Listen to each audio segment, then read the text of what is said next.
At the end of 2002, Wizards of the Coast knew that their contract with the Pokemon Company to distribute the PokemonTCG in North America would not be renewed.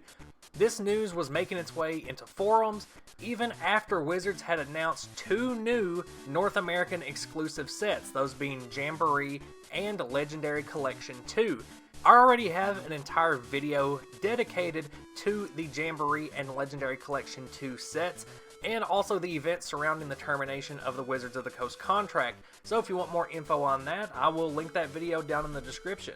During its tenure with the Pokemon TCG contract, Wizards of the Coast created its own standard formats that were different from the Japanese format, which didn't really have a standard yet, but under the structure of these formats, Wizards of the Coast would hold official events called BattleZone tournaments.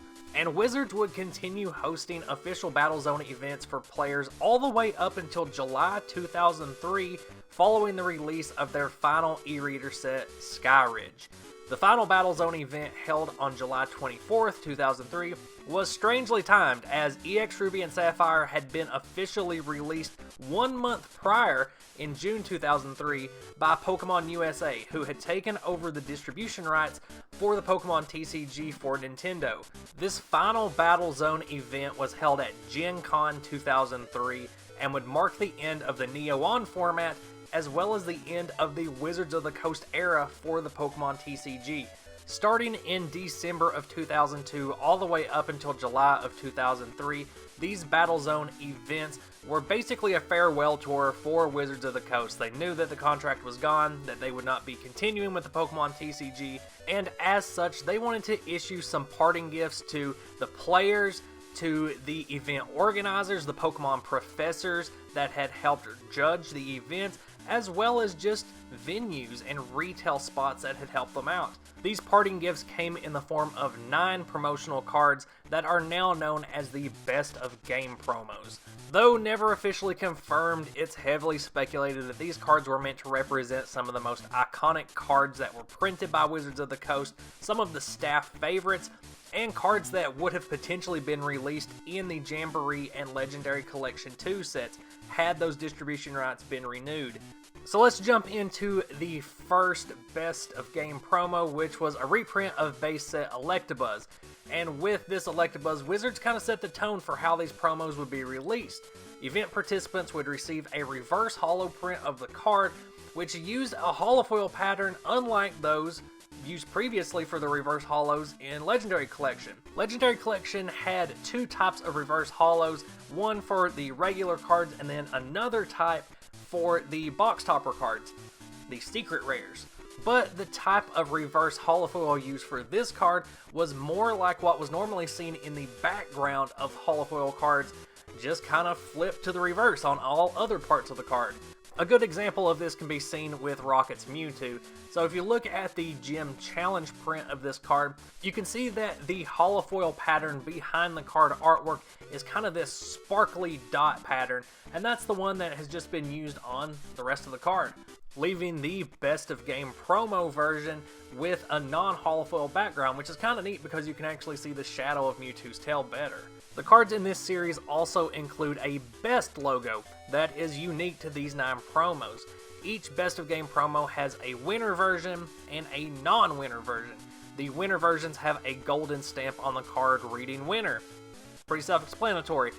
This was sort of a signature for Wizards of the Coast promos, so if you look at their Pokemon the First movie promos, they had a gold foil stamp. And if you look at their pre-release promos, you see something similar. So this was kind of just a little Wizards of the Coast signature on their promo cards that the Japanese sets didn't really have.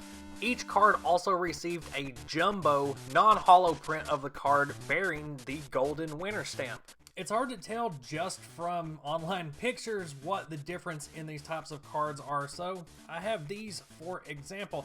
Now you'll notice with the jumbo versions of the card, the winner stamp is just printed on the card. It's not really a holofoil stamp like the smaller counterparts have, and there is no reverse holofoil, no holofoil at all. It's really just a big old piece of cardboard, but you do have the Best logo there. And down in the corner, you'll see that the Best of Game promos actually were numbered. So Electabuzz was technically number 1, And then you'll see with Hitmonchan down there, you got the number 2. And again, the winner stamp's actually kind of hard to read on there. But again, non-holofoil, just a big old version of the card. And then I've also got that Rocket's Mewtwo I showed you earlier, just as a reference for what it looked like as a large card. And Rocket's Mewtwo was number 8, and I'll get to that a bit later. The winner versions of the cards were distributed to the Pokemon professors and the event organizers, while the non-winner cards were given to the tournament participants. That golden winner stamp will continue into the EX era, even after Wizards of the Coast no longer held the license, and this was put on promotional event cards until 2004, when it was finally replaced by the Pokemon Organized Play promos, which would come to be known as the Pop Series. As you've already seen, base set Hitmonchan was the second card to receive the Best of Game treatment, as well as Rocket's Hitmonchan and Rocket's Mewtwo later on in the distribution cycle.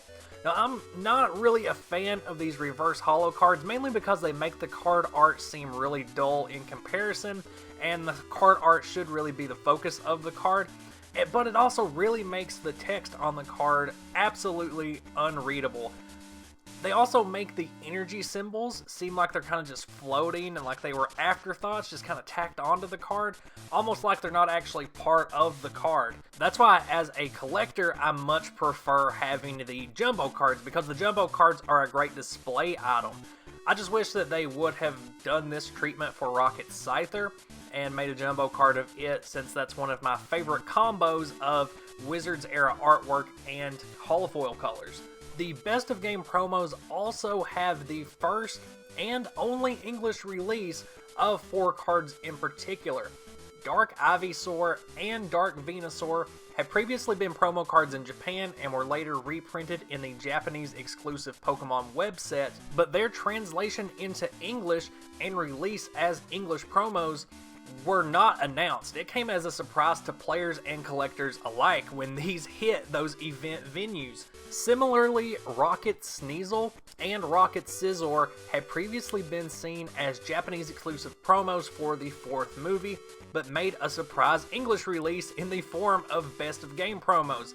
The artwork still bears the Rocket trainer from that Celebi movie that owned the Sneasel and the Scizor, but the smaller trainer artwork had been removed from the lower right of the artwork. That was indicative for the Versus series sets to show what trainer owned that Pokemon.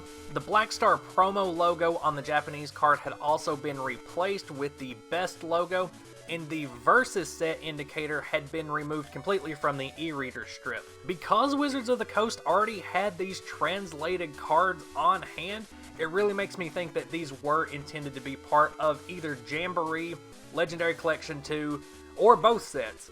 Wizards did have an interest in translating the Japanese Versus series sets and their Vending series cards in order to place them into their planned Jamboree set so that they could see an English release. So I find it very likely that they just already had these cards translated on hand, ready to print, so that they could get this Jamboree set out, but as we all know, that couldn't happen because the contract was not renewed. One note to make about the Japanese Versus series cards was that all trainer-owned Pokemon were considered basic Pokemon, regardless of the Pokemon's in-game stage of evolution, so Claire's Kingdra was still a basic Pokemon even though it was technically a stage 2. So even after the English translation, Rocket Scizor is still a basic Pokemon, making it a very unique card to the Wizards of the Coast era.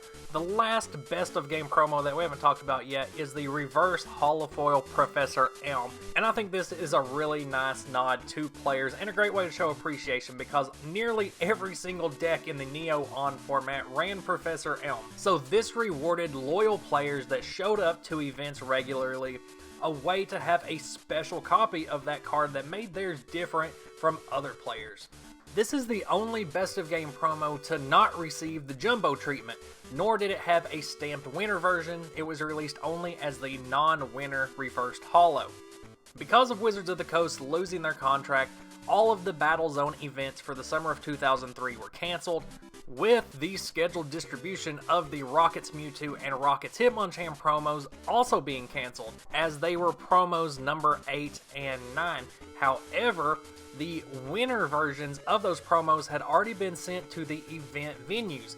So while these two cards are the harder to obtain of the promo set, the non-winner versions are even more elusive, because those were the ones that never even got distributed to the event venues and organizers. Now, the Best of Game set was a really fun little subset at the very end of the Wizards of the Coast era, so I thought it was worth a video. But the reason I bring it up now is because the channel is about to venture forth into the Neo-On format, the last of the Wizards of the Coast formats, with the Best of Game promos being the last cards released under the Wizards flag and under the Neo-On flag.